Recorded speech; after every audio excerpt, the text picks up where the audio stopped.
मोदी सरकार अपने तीसरे कार्यकाल में एक के बाद एक ताबड़तोड़ फैसले ले रही है। मोदी सरकार ने केंद्रीय कर्मचारियों को एक बड़ी सौगात दी है। साथ ही सरकार ने रक्षा सौदा कर देश की सुरक्षा को और पुख्ता कर दिया है। मोदी सरकार का लोकसभा चुनाव 2024 में प्रदर्शन बेहद फीका रहा था। सरकार अब उन सभी गलतियों को सुधार रही है।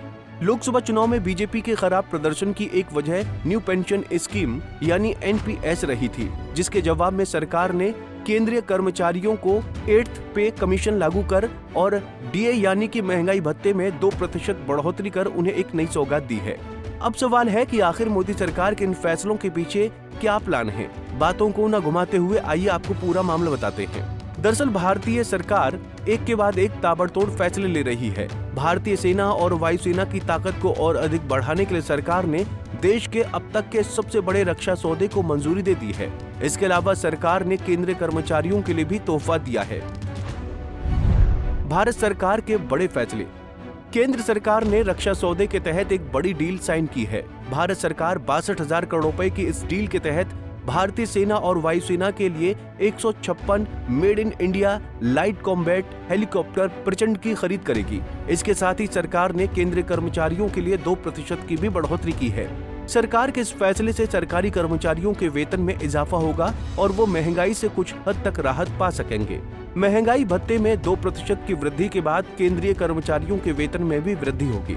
उदाहरण के तौर पर देखें तो यदि किसी कर्मचारी का मूल वेतन 50,000 रुपए है तो 2% वृद्धि के साथ उसे 1,000 रुपए अधिक महंगाई भत्ता मिलेगा। इसी तरह पेंशनर्स को भी इस बढ़ोतरी का लाभ मिलेगा।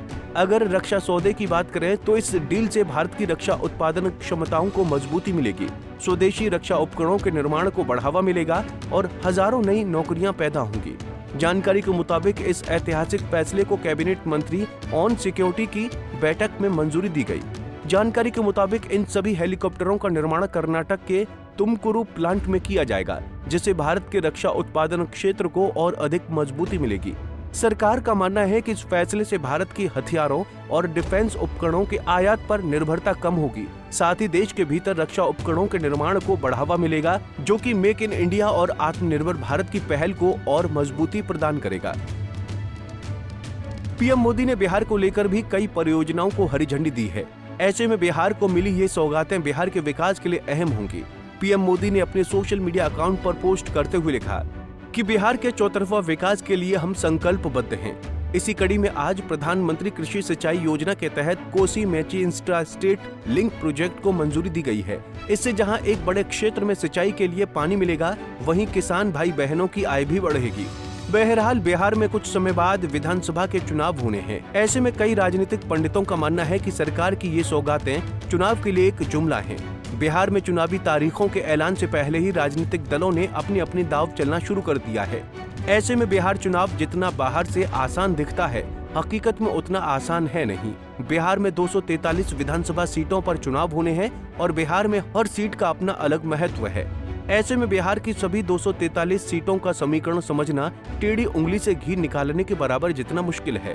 खैर, मोदी कैबिनेट के इस फैसले से बिहार समेत देश में अच्छा माहौल है। सरकार ने केंद्रीय कर्मचारियों के DA में बढ़ोतरी कर उन्हें खुश होने का एक और मौका दिया है।